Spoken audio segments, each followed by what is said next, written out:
Good afternoon, everyone. Welcome to Driving Social Innovation Through Empathy and Inclusion, forming part of International Women's Day 2022 Women Innovate. It's so wonderful to have so many of you join us in this conversation today. My name is Karen Souza. I am a Knowledge Transfer Manager for Diversity and Inclusion at Innovate UK KTN, and it gives me great pleasure to be working at the forefront of inclusion and innovation and striving towards a better future. We're here today to hear from creative professionals about the role of empathy in innovation. We're going to gain some insights into the area of social innovation and the importance of human-centered approach. So taking part in today's conversation, I am absolutely delighted to be joined by Karina Kwame, Karen Jilenji and Neeraj Shaka. And so, hello everyone, welcome, great to have you here. And I'm just going to give you the opportunity just to give a short introduction. So Neeraj, I'll pass over to you. Sure, thanks Karen, and hello everyone, good afternoon. My name is Neeraj Shaka, and I work as a practitioner in terms of as a human-centered designer and also a design thinking consultant. I also have been teaching design thinking for the past probably like a decade now, to startups, corporates, entrepreneurs, and so on, in terms of how to use the power of starting off with humans in mind and trying to then use that as a basis for creativity in what you do. And I also host a podcast called Design Feeling, as opposed to Design Thinking, because I think there's a lot we can bring in terms of our intuition and emotion into our creativity as well. So I focus on topics such as self-awareness, creative confidence, and meaning, and how do you bring that more back into the world of design. So that's me, and I'll pass on to Karen. Hi everyone, I can't see you all, but it's a pleasure to be invited to speak today at the International Women's Day celebrations with Innovate UK. So yeah, my name's Karen Jilenji, and I'm a young innovator from 2020 to 2021, and I'm the director of an organisation called Activate the City. Our work involves working with youth on delivering and collaborating with businesses and organisations to deliver social impact projects in communities. I really believe that young people have a lot of creative potential, and that's something that I really want to advocate and promote in terms of what benefit that can bring to businesses or organisations in terms of being able to deliver like long-term impact in organisations. So I'll be talking a bit about that with regards of the topic of like empathy and social innovation. So yeah, over to you, Corina. Oh, thank you, Karen. And I'm actually really excited to hear more about your work in cities. I'm really excited to meet you all today. My name is Karina Kwame, pronounced she, her, based in London. Though as it's International Women's Day, I always want to say, it's a big just nod of gratitude and reverence to the amazing women in my life. I was thinking about my grandmother's Ghanaian, and my father went to the United States in the 80s, but she always reminded us of all the different opportunities that she didn't have growing up, and that, through my dad and then through all my siblings, we've been able to have. So I always want to just name that sort of gratitude as we start the space today. In terms of experiences that I bring, again, my background, I would say, is, chapter of public health, worked in places where the access to water, electricity, and roads was a consistent challenge, and then focused more on the infrastructure side. So for Karen, I mean, the cities were my sort of immediate place to gravitate towards, and not just because infrastructure, climate, and these issues were really, really exciting, particularly in how cities were tackling it, but also cities attract people because of the culture, because of the innovation, the creativity, but really being in close proximity to people, I think is at the crux. And whilst I do work in public health and climate and infrastructure, my practice or my vocation is a jazz musician. So I, whether it's in engineering or in climate work, I do show up as a jazz musician, in the sense that you're always looking for opportunities to sharpen your ear and to be moved by what you hear from others. So that is the basis for improvisation, is being changed by the things we hear. So I do grow and take practices from other artists, other disciplines, and really excited to dig in today. Thank you so much. I love your jazz musician analogy. So let's get started on today's discussion. Thank you. So from your experience, why do you think learning to empathise with those who are subjects of innovation is the driving force for effective inclusive change? Neeraj, do you want to start us off? Yeah. Well, the thing is, we're always solving problems for people, right? And think of any problem in the world. They all exist in people's heads, right? And it's all about problems that actually happen to people, that people face. And if you start with people, I think it gives you that frame of reference as to the context in which that problem exists, right? And starting with people helps you build that, like you said, the empathy in terms of, okay, it's this grandmother who goes to work every day or picks up the milk from the shop. It's that person. You can actually visualize that person going to the shop to pick up that bottle of milk, rather than, oh yeah, I'm just solving some problem to help someone pick up some milk, right? And I think that's the key to what we do here in terms of helping people really get a picture of who they're trying to help in their heads. Thanks. Karina, Karen, do you have anything to add to that? Yeah, I can jump in. I think I don't want to pull apart the word subjects, but I almost want to see, people as co-creators in the solutions themselves. And obviously, like, I guess from a development lens and working in that field, there's a lot of scrutiny in terms of how, I'm solving this problem for someone else, or, and it sort of assumes that they are not already actively trying to problem solve. And so I try to sort of pull that apart a little bit, and just how empathy means that we're meeting each other where they are, where the other one is, or at least saying, just in sort of like when kids are playing together, put yourself in their shoes and take a moment to walk in their shoes and to see the world through their eyes. And I think when we're talking about empathy and inclusion, it almost assumes that we've thought about equity, because the only way that we can actually take a walk in someone's shoes is to acknowledge where the difference is and where we need to work together. So I would almost ask and challenge us a bit to think, what are the ways we can co-create and see recipients, so to speak, of innovation as actually active participants in the design. And so then it doesn't become necessarily just about human-centered design. It becomes broader in the sense of, how our communities, because this is not just about individuals, it's about groups, about ecosystems. How do we think more of a sort of system and, almost planet-centered approach? Because that will force us to take into account all these factors that are influencing how people are able to problem solve, or barriers to problem solving. So yeah, I would almost assume that there's some core principles that we take into account. Yeah, and just to add to that, I think I see a lot of what I like to call like tactical empathy happening in design thinking, where you only empathize with people just to kind of get what you want from them, so that you can design a particular solution and go, here you go. So I think there is definitely a lot of savior mentality in terms of, I'm there to save these people from these problems. And then, like you said, I think that aspect of bringing them into the picture, and also, like you said, understanding what problems they've come up with that's worked for them or hasn't worked for them, and then trying to maybe reuse or reinvent some of that, rather than trying to enforce an external point of view or an external solution onto them. And how do you think you can do that? How do you think you can really, truly get in somebody's shoes?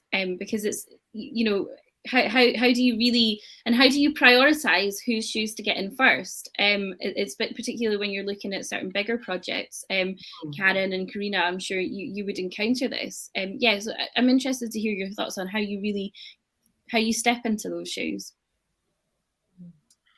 I think it's like, for me, I think it's really hard because I didn't mention, but my background's sort of in architecture, design, and I've worked in the public sector, like helping deliver like housing projects. And again, like no project has been perfect. Nothing's ever come out as you've wanted it to come out. And I think that's where there's an opportunity to like work closely with communities and try to understand, there's a lot of challenges between kind of what the organization you're working for wants versus what the people want. And there's always going to be a conflict with that. But I think where things start to work is when you actually invite people in spaces that they're not necessarily like get invited to. And I think that's what I try to do with young people, is get them accustomed to feeling like they belong in a certain space, even though, say, if it's like an adult focused space or if it's like a office, making them kind of feel like they're welcome in these spaces. But when you're in terms of stepping into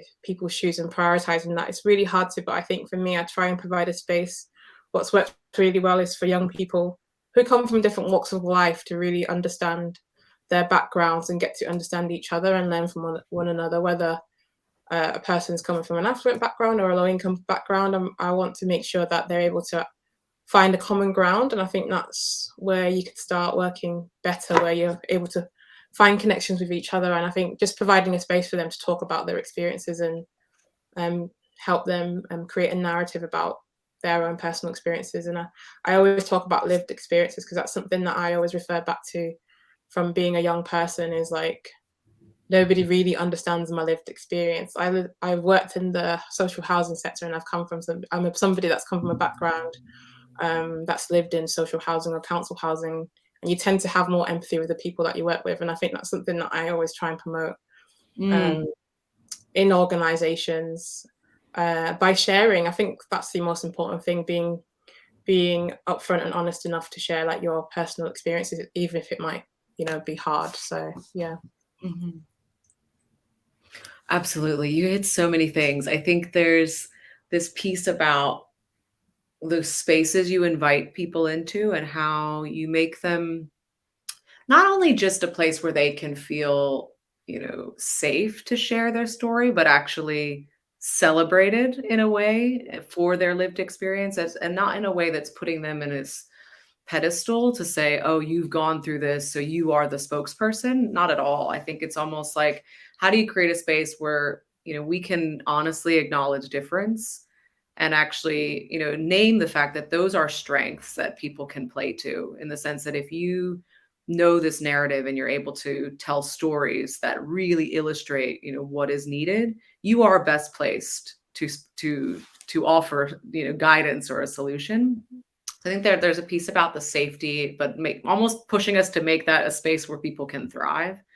And I would just illustrate that with how jazz musicians approach jam sessions, or at least playing with your band. In many ways, you are, depending on the instrument that you play, or whether you trained in a music college or you're completely ear trained. We work a lot with dancers who have a completely different approach to how they think about space and rhythm and time. But the point is, when you're actually together playing, that sort of ego, sort of different levels kind of all fades away, and it should fade away. In other words, the best music you will hear is when people are really actively listening to one another and riffing, but to create an environment where that happens in a way that is not just safe, but actually you're going to be, the best version of yourself. That in and of itself takes a lot of practice. It takes a lot of listening. It takes a lot of, say, humility in, being able to show up. We call this where I work at Purpose, a raggedy approach, where I show up, I might have a thought that's not fully formed. In music, I might have an idea that's not fully formed, but it's actually the time to bring that idea to the table and actually hear and have people respond to it. Because I think oftentimes in this sort of, I wouldn't say design or consultant speak, it's like, we're coming with a solution and we want your feedback on the solution. And it's this iterative back and forth. Whereas I think when we're talking about empathy and inclusion, we're almost starting way earlier with impacted people who actually can offer a lot more. So yeah, I'm curious as well from Nadeesh, how you've approached this too, because I can tell in the sort of design world, there are different approaches to doing this, and obviously lots of debates around that. And I totally agree with the value of really having that humility to know that you don't have all the answers, and that's where diversity in a team or in an organization can be so helpful. But what I also find that when it comes to reality, there's always so much pressure in terms of what the business faces or what you face from the client, that you, even as a design thinker, right, it's so easy to focus more on efficiency. Let's just efficiently tick off the phases of the process, right? Do a bunch of interviews, collect the insights. Here's a prototype, boom, boom, boom, test it, boom. It can be really difficult for practitioners to then really listen, really empathize, really have that humility, and really say, hey, I have no idea what I'm doing here, right? Because you're being paid to be there. And it's really hard to say, I don't know, right? So I think it's all about, also about a bit of self-awareness as to, what you're good at, what you're not good at, and also understanding what are some of your gaps that other people might be able to fill, and maybe even the organization having that clear understanding of, all these people we're working together, they're like different pieces of the jigsaw puzzle, right? No piece is the same, but we all need each of those pieces to solve the big puzzle, right? Absolutely. And I think so. I mean, a lot of the people listening today, I think you've got people at different stages in their journey, haven't you? And so there's some people here that might be really early on in their innovation journey. And what can they do to bring to hear the voices, to listen? What can they do at this really early stage to really bring empathy and start this human-centered approach right from the outset? I would say, first of all, empathize with yourself. Know who you are. How do you think?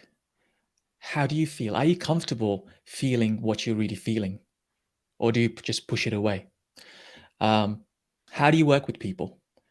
Do you, first of all, empathize with, well, first of all, yourself and also the people you're working with, not just the people you're designing for, innovating for, but also other people that you're collaborating with, right?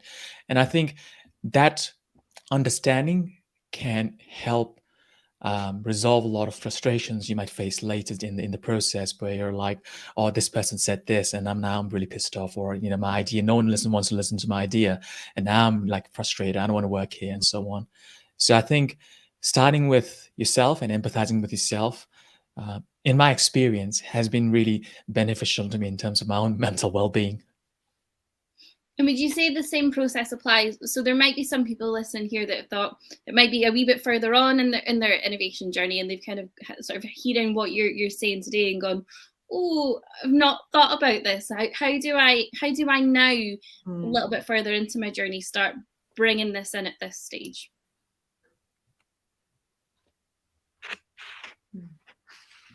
Karina, do you have any thoughts on that? I'm wrestling a little bit.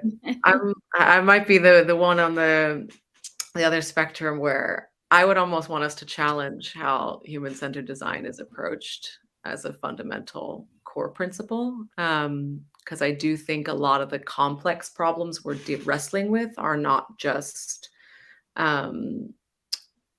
people issues. I think they are, in terms of who's impacted. But I would almost want us to think at a level of there's individuals and then there's systems, but then there are also planet-based approaches that we would be thinking much broader about the ecosystems in which these problems take place. And so then our innovation journey becomes, a series of not just these pieces in isolation, but how they are influencing one another. Because I will say this from the side of working in the climate world, a lot of the human-centered approaches has actually gotten us into this challenge where we're constantly making things that can't be reused, or we're using too much to solve human problems, but actually at the detriment to other ecosystems. So I would challenge us a bit, and I think maybe in our innovation journey we can be thinking about some core principles. So I would say these are ones that I take from the Jesuit tradition. I'm not religious in that respect, but I find the Jesuits did provide at least a framework for thinking about how, as contemplatives in action, so we're doing this deep reflective work as individuals, but how we think about how that shows up in the world when we make actions. So I would I would build on Nourish's point about like the empathy and individual reflection. I would add that piece of, this care for the whole person, in the sense that we have gifts, we have insights, we have needs, but how do we educate an entire person to be out in the world navigating? And then that pushes us a bit to embrace, values around the collective. So what are the values of the common good, for a shared planet, for, people with and in community with others. So I am a systems thinker by training, but I challenge that in of itself as well, because it's usually talking about human centered and human designed systems. Whereas I think there's a lot of mimicry, there's a lot of indigenous knowledge that is actually pushing us to think differently about how we relate to the rest of the planet. So I definitely, I'm hearing this, but I'm also like, ooh, I don't know if I like that, to be honest. But I think these spaces allow us to have that kind of debate. Yeah. And I can definitely, I need to take a lot of responsibility for, a lot of convenience that I've designed into my products. It's all about convenience, right? How do we make it easy for people to buy things and do this and do that? And like you said, without really considering what impact does it actually have on other non-human entities like animals and trees and planet and so on. And that, I think that conversation is slowly starting to come into more into the corporate world as well. But it's definitely not there yet. Thanks both. So I think in order to really truly be empathetic, I think usually at some point in your journey, empathy has impacted you somewhat on your own journey. So to each of you, and Karen, I'm going to come to you first. What part has empathy played in your own journey in terms of innovation and kind of where you've got to, and obviously a very successful award winner?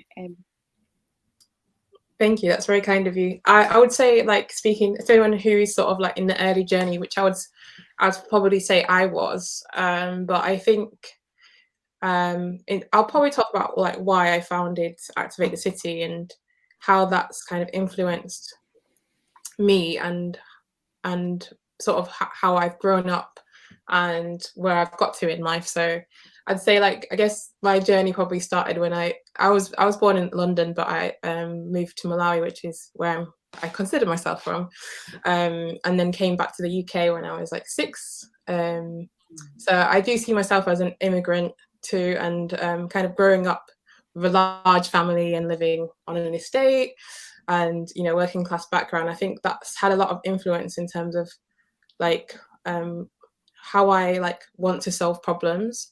So I studied architecture with an aim to kind of like improve communities like mine, and then went into the public sector for that reason.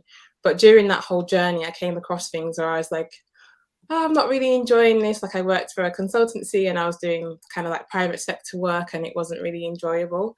So I think growing up, you have the empathy, kind of having that experience of how you've lived and wanting to improve it. So, and also during, like, whilst I was at university, I was working with young people, going into schools, trying to promote architecture, as it's not really a diverse kind of sector to work in. So really thinking about how more people who've had these lived experiences can contribute to improving the built environment and improving just the way things are built, and companies considering like what's needed if they're creating a new development.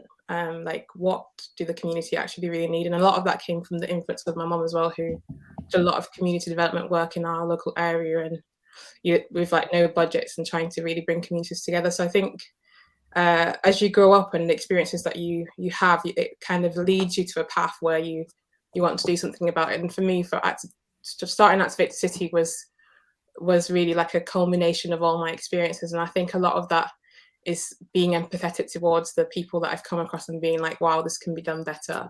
So yeah, when I think about empathy, it really has driven everything that I do and everything that I probably will do in the future. Who knows what I will be doing, but yeah, it's just that want to like make things better.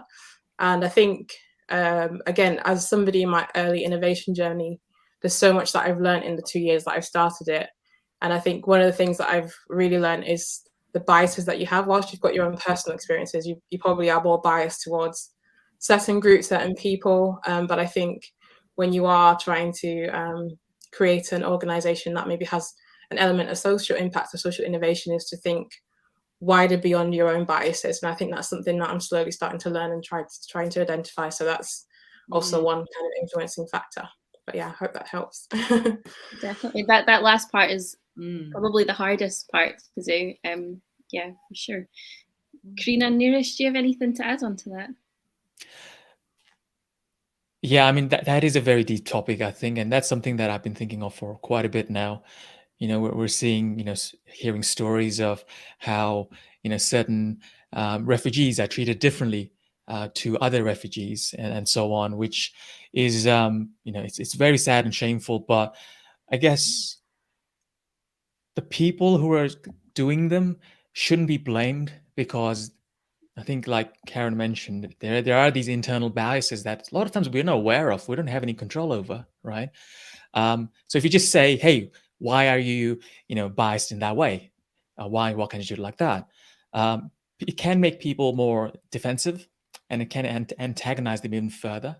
Rather, maybe it might be helpful, and I'm not an expert in this, but it might be helpful to kind of give them frameworks to, well, first of all, be aware of those biases, acknowledge them, and take the right action to, move away from them and do something that is actually beneficial for all. And I think that leads me really nicely onto my next question, which is mistakes. You can get it wrong. And actually, in innovation, you almost have to get it wrong before you get it right. But particularly when it comes to empathy and inclusion, mistakes really can happen. So do any of you have sort of any experience you want to share with mistakes or embracing the failure in order to succeed the next time round?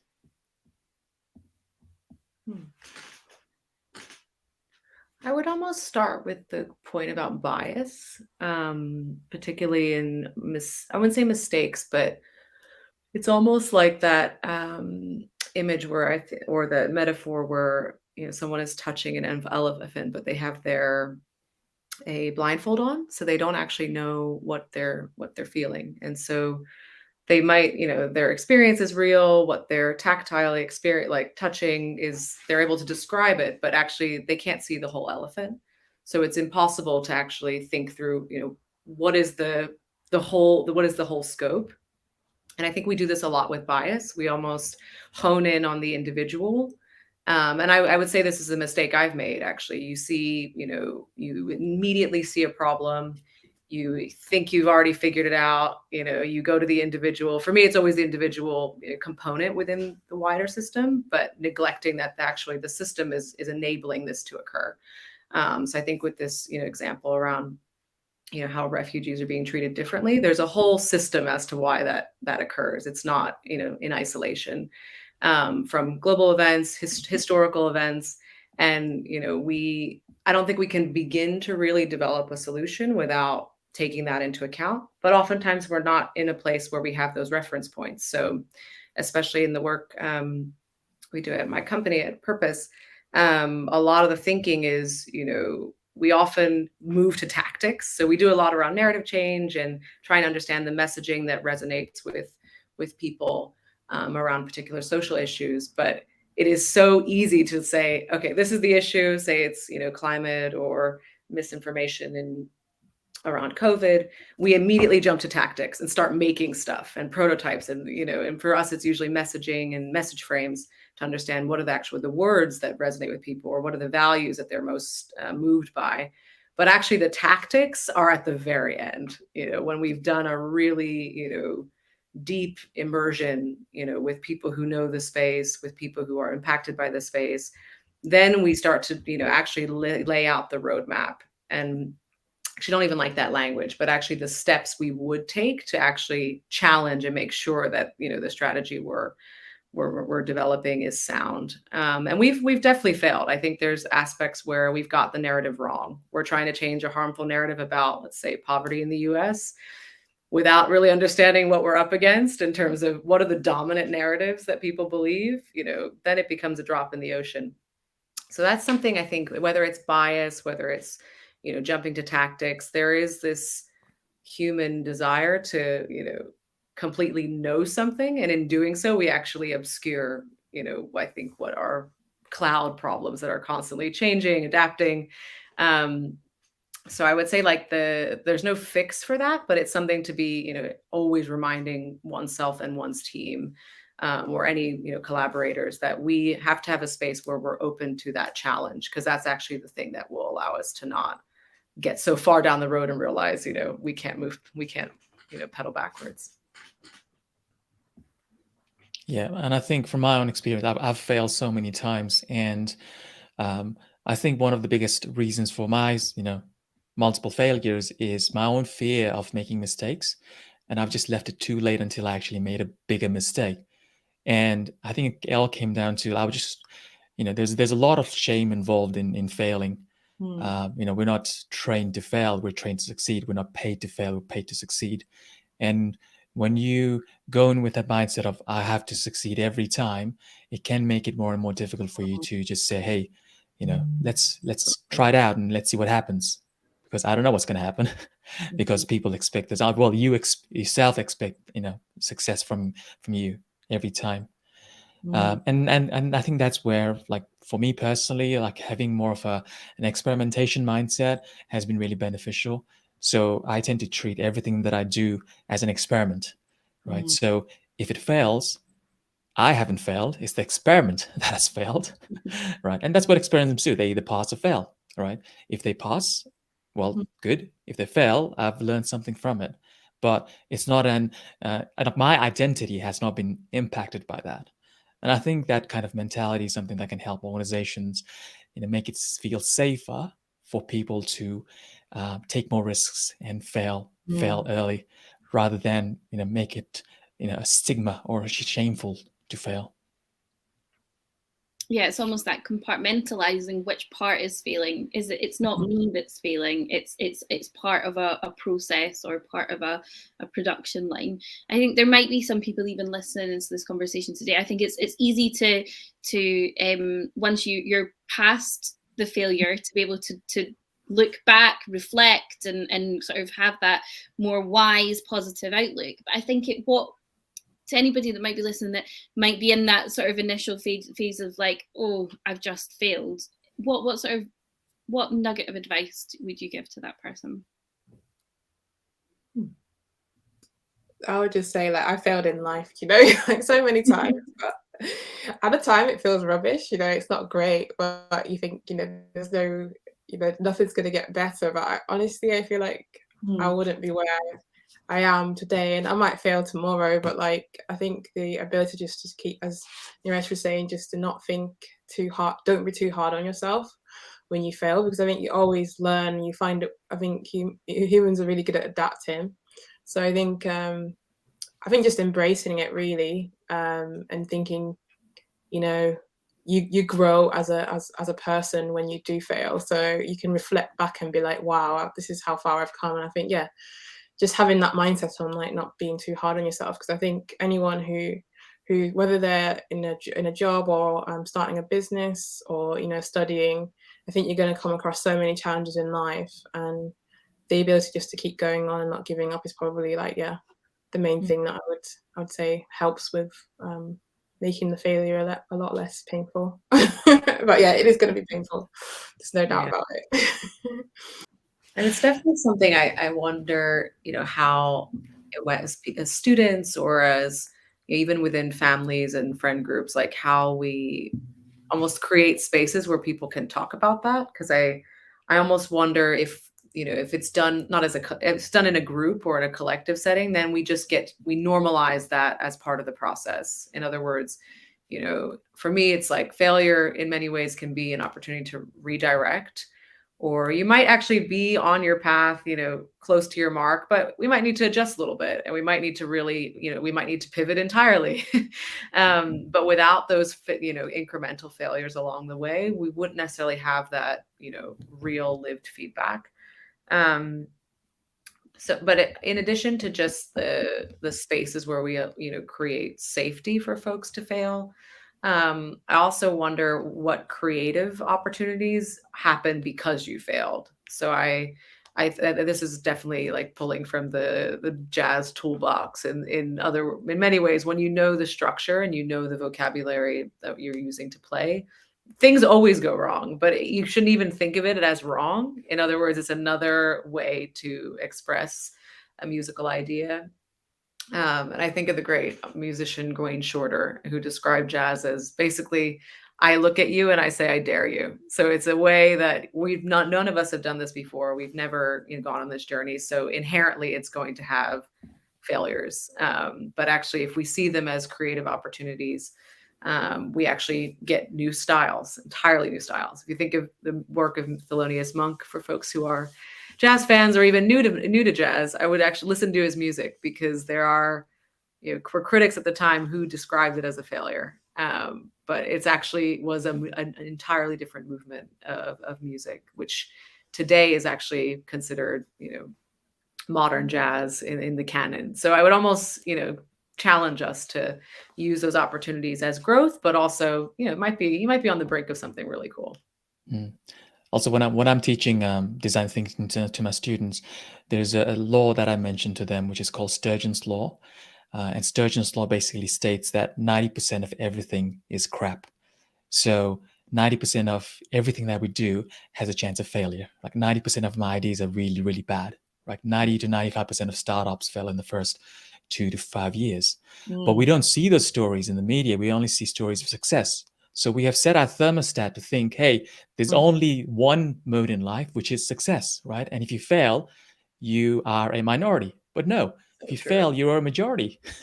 Because of the default mode in life, most of the time you will fail.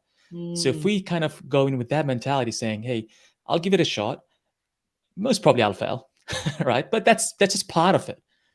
But the more you fail, it's like playing a game of lottery. The more lottery ticks you buy, the more your chances of winning the lottery. Same with success as well. The more you try, the more you increase your success of succeeding. But just because you fail doesn't mean that you've failed. It's just that I think was it Thomas Edison who said you've just found another way that doesn't succeed or something like that.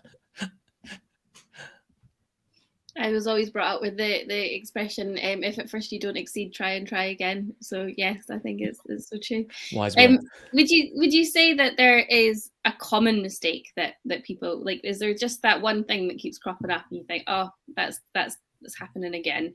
Is there a theme? Is there something that like you can advise that maybe something that happens regularly that people can maybe avoid? I can jump in while you guys are thinking. Yeah. So I think the biggest mistake that I see in practitioners and in my students is they think of design thinking as more as problem solving, right? But I think it should be more as problem finding, because computers can solve problems and they can solve it better than humans, but they can't find problems. Well, not in the way that humans can. And I think there is so much value in taking a step back and see yourself as a problem finder, a problem seeker, rather than just a problem solver. Because once you find the problem, the solving bit relatively becomes easier. But if you solve the wrong problem, then there's absolutely no point in solving that problem. It's just useless innovation. Yeah, Karina, Karen?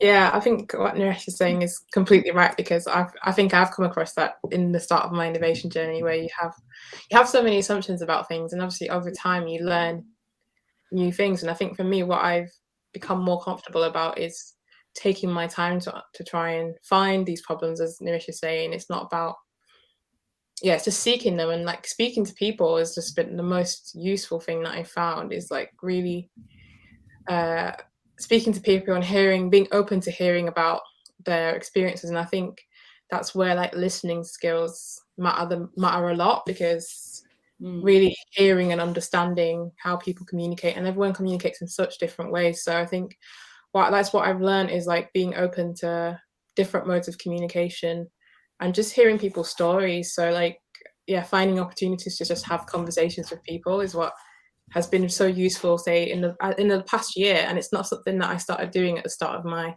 innovation journey. I just went straight in there. And I think the other thing that I've learned is like being patient, because you know, like you think like, okay, it's a startup life, like things are just gonna go this way, but just really like it's a journey, and I think being patient with the journey and just going with the flow. But yeah, I think what Nirisha said is quite right. It's like really trying to seek these problems. Yeah, I love what you said about, you know, looking for opportunities. I think you said it more eloquently, to embrace different ways of communicating and then seeing opportunities for conversations as part of your process. And I think that helps you get away from a mistake that a mistake I would say that I've done is where you get into this mindset of you're at it alone. And I think that it happens to stripping back from work or study. I think it's something that we tend to do because we are problem solvers by design. But A, you're probably not the only one who's tried to tackle this problem. B, there's probably a lot of people trying to do it at the same moment in time that you are. So in other words, there's a wealth of knowledge that has been accrued in that experience. So I think that's one thing I would say is never, you know, or at least when you do that, you know, find ways to pull yourself out of it. And then secondly, I would say keep your attention to the process as attentive as to the end goal and outcome. Because I think the process itself and the things that you learn as you go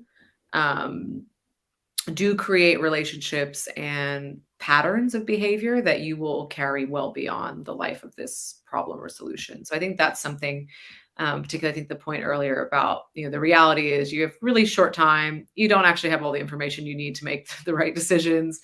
You know, there's a lot of pressure in terms of the types of deliverables you're working on, but I think that's exactly when we look back at in a sort of debrief phase where we're like, actually, you know, slowing down or speeding up to slow down isn't always that great, like, to be honest. So in other words, building in, you know, opportunities, time, space where you can actually do that, you know, intentionally, I think is super, super important. Yeah, I love that in terms of the importance of thinking of yourself as part of a collective ecosystem. And that's something that I didn't really do throughout my career. I just thought I have to solve everything. I have the answer all the time. You know what? You're just part of a bigger system. Leverage that system and work with other people and collaborate with them, because, you know, we're all, again, piece of the jigsaw puzzle. Big time. And especially for a lot of I think about it a lot for the work we do around narrative change, which narratives are like the whole belief value structures that explain why we prioritize the things we do. And this narrative that, like, and I've been thinking a lot about narratives of how people move up in society. If you just work hard, you know, these things will happen. Now, there are examples of that. There are stories that actually illustrate that. My father's one of them, came to the United States in the 80s, you know, became an engineer, did very well, married, had a big family. But there were a lot of systems in his favor, but we don't really have stories of those systems. But if you're trying to change a narrative, you can't do it on your own. And so we've been struggling with how you not only can you do it on your own, but it's a long game. It takes a lot of time. There's a lot of different actors in the system. So, you know, it's actually the strength or the health of the ecosystem working to address it. So we've been reflecting a lot, like, how do you keep stamina? How do you keep people energized when, like, it's so big and it's such a long game? But just as Nirish said, like, you're part of an ecosystem, and that should itself be something to be celebrated. So thank you so much. Sorry, Nirish. I don't want to cut you off. We're having such a good conversation, but we are literally out of time. Sorry. No, it's okay. I could sit and we could just carry on this conversation all day. It's really been brilliant. But yeah, that is all that we have time for in this session. I just want to say a massive thank you to all three of you as panelists today. Karen, Nirish, Karina, you have been amazing. Your honesty, openness is really, really inspiring, and it's been my absolute pleasure to be in this room with you today. And to everybody that's been listening, thank you so much for joining us. Please make sure you tune into the rest of today's session and watch back any of the sessions that you've missed. And thanks so much again. Enjoy the rest of your day, everyone. Thank you. Karen, thanks all. Thank you all. That flew by. Goodness. I'll see you Yeah. Have a good one.